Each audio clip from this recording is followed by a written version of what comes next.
ಮೂಡ ಹಗರಣ ಹಾಗೂ ಸಿಎಂ ಸಿದ್ದರಾಮಯ್ಯ ಅವರ ಪತ್ನಿಯ 14 ಸೈಟ್ಗಳ ವಿಚಾರವಾಗಿ ಹೋರಾಟವನ್ನ ಮಾಡ್ತಿರುವಂತಹ ದೂರುದಾರರಾದಂತಹ ಸ್ನೇಹಾಮಯಿ ಕೃಷ್ಣ ಅವರ ವಿರುದ್ಧ ಎಫ್ಐಆರ್ ಅನ್ನು ದಾಖಲಿಸಲಾಗಿದೆ. ಕಾಂಗ್ರೆಸ್ ಕಮಿಟಿಯವರ ವತಿಯಿಂದ ದೇವರಾಜ ಪೊಲೀಸ್ ಠಾಣೆಯಲ್ಲಿ ದೂರು ದಾಖಲಿಸಲಾಗಿತ್ತು. ಸದ್ಯ ಈಗ ಎಫ್ಐಆರ್ ದಾಖಲಾಗಿದೆ. ಈ ಕುರಿತು ಮಾತಾಡಲಿಕ್ಕೆ ನಮ್ಮ ಜೊತೆ ದೂರುದಾರರಂತಹ ಸ್ನೇಹಾಮಯಿ ಕೃಷ್ಣ ಅವರಿದ್ದಾರೆ. ಅವ್ರನ್ನ ಮಾತಾಡಿಸ್ತಾ ಹೋಗ್ತೀನಿ. ಸರ್, ನಿಮ್ಮ ವಿರುದ್ಧ ಎಫ್ಐಆರ್ ದಾಖಲಾಗಿರೋದು ಸರ್ ಎಫ್ಐಆರ್ ಆಗಿರೋದು ನನ್ನ ವಿರುದ್ಧ ದಾಖಲಾಗಿದೆ. ಅದರಲ್ಲಿ ಶಿಕ್ಷೆ ಆಗೋದು ಲಕ್ಷ್ಮಣ್ ಅವರಿಗೆ. ಇವತ್ತೇ ಬೇಕಾದ್ರೆ ನಾನು ಬಾಂಡ್ ಪೇಪರ್ ಬರ್ಕೊಡ್ತೀನಿ. ಸೊ ಯಾಕೆ ಅಂತ ಹೇಳಿದ್ರೆ ಅವರು ನನ್ನ ಮೇಲೆ ಅವ್ರ ವಿರುದ್ಧ ಆರೋಪ ಮಾಡಿರೋಂಥದ್ದು. ನಾನೇನು ಫೇಸ್ಬುಕ್ಕಲ್ಲಿ ಹಾಕೊಂಡಿದ್ದೆ ಅಂದರೆ ಸಿದ್ದರಾಮಯ್ಯ ಪತ್ನಿ ಶ್ರೀಮತಿ ಪಾರ್ವತಿ ಅವರ ಹೆಸರಿಗೆ ಏನು ಕ್ರಯಪತ್ರ ಆಗಿದೆ, ಆ ಕ್ರಯಪತ್ರಕ್ಕೆ ಸಂಬಂಧಪಟ್ಟ ಮುದ್ರಾಂಕ ಶುಲ್ಕವನ್ನು ವಿಶೇಷ ತಹಸೀಲ್ದಾರರು ಪಾವತಿ ಮಾಡಿದ್ದಾರೆ ನನಗೆ.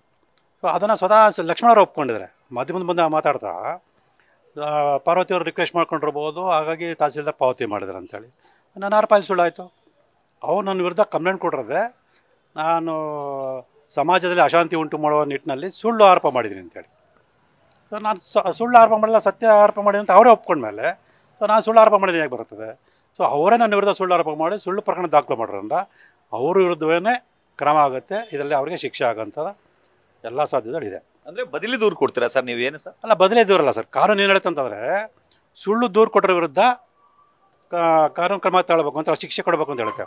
ಆ ನಿಟ್ಟಿನಲ್ಲಿ ಅವರೇ ನನ್ನ ವಿರುದ್ಧ ಸುಳ್ಳು ದೂರು ದಾಖಲು ಮಾಡೋದ್ರಿಂದ ತನಿಖೆಯಿಂದ ಸುಳ್ಳು ಅಂತ ಸಾಬೀತಾದ ಮೇಲೆ ಸೊ ಅವ್ರಿಗೆ ಶಿಕ್ಷೆ ಆಗುತ್ತೆ. ಅದೇ ಪೊಲೀಸ್ನವರು ಅವ್ರ ಮೇಲೆ ಪ್ರಕರಣ ದಾಖಲು ಮಾಡಿ ಅವ್ರಿಗೆ ಶಿಕ್ಷೆ ಕೊಡಿಸುವಂಥ ಕೆಲಸವನ್ನು ಮಾಡ್ತಾರೆ. ಬಟ್ ಆರಂಭದಿಂದಲೂ ಹೇಳ್ತಿದ್ರಿ ಸರ್, ಸಾಕಷ್ಟು ಒತ್ತಡ ಇತ್ತು, ನನಗೆ ಥ್ರೆಟನ್ ಇತ್ತು, ನನಗೆ ಗನ್ಮನ್ ಕೇಳಿದ್ದೆ ಕೊಡಲಿಲ್ಲ, ಆಮೇಲೆ ಕೊಡ್ತೀನಿ ಅಂತ ಅಂದರು, ಬೇಡ ಅಂತ ಹೇಳಿದ್ವಿ.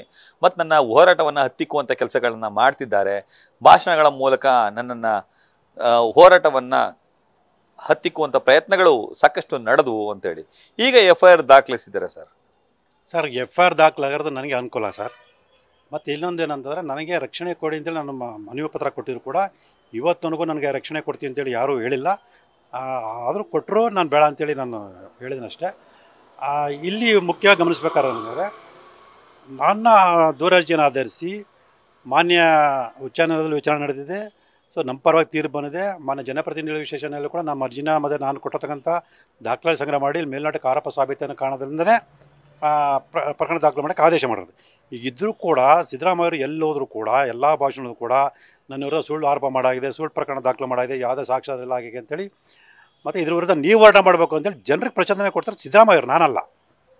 ಹಾಗಾಗಿ ಈ ಸೆಕ್ಷನ್ ಅಡಿಯಲ್ಲಿ ಕೇಸ್ ಹಾಕಬೇಕಾದ್ರೆ ಸಿದ್ದರಾಮಯ್ಯ ಮೇಲೆ, ಆದರೆ ಇವರು ಉಲ್ಟಾ ನನ್ನ ಮೇಲೆ ಮಾಡಿಸಿದ್ದಾರೆ. ನಾನು ಸಾಕ್ಷಿಯನ್ನು ಬಿಡುಗಡೆ ಮಾಡಿದ ಕಾರಣಕ್ಕೆ ನನ್ನ ಮೇಲೆ ಕೇಸ್ ಮಾಡಿಸಿದ್ದಾರೆ. ಈ ವಿಚಾರಣೆಯಲ್ಲಿ ಸಿದ್ದರಾಮಯ್ಯವ್ರನ್ನ ಕರೆದು ವಿಚಾರಣೆ ಮಾಡಲೇಬೇಕು. ಯಾಕೆ ನೀವು ನ್ಯಾಯಾಲಯದಲ್ಲಿ ಪ್ರಶ್ನೆ ಮಾಡದೆ ಜನರಿಗೆ ನೀವು ಹೋರಾಟ ಮಾಡಬೇಕಂತ ಯಾಕೆ ಹೇಳಿದ್ರ? ಇದು ಪ್ರಚೋದನೆ ಆಗಲ್ವಾ?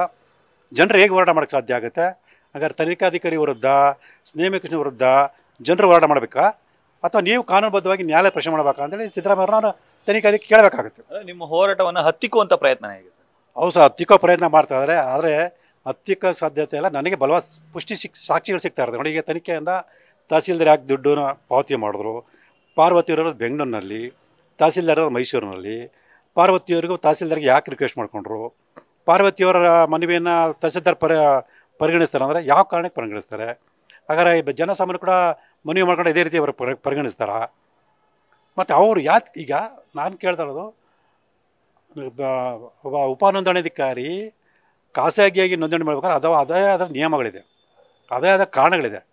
ಆ ಕಾರಣಗಳಿಗೂ ಪಾರ್ವತಿಯವ್ರಿಗೆ ಏನು ಅನ್ವಯ ಆಗುತ್ತೆ? ಈಗ ನಿಮ್ಮ ಮುಂದಿನ ಹೋರಾಟ ಏನು ಸರ್? ಇದೆಲ್ಲ ತನಿಖೆ ಆದಾಗ ಸತ್ಯ ಈಚೆ ಬರುತ್ತೆ. ಸೊ ನನಗೆ ನ್ಯಾಯ ಸಿಗುತ್ತೆ ಹೊರತು ನನಗೆ ಯಾವುದೇ ರೀತಿ ತೊಂದರೆ ಆಗಲ್ಲ.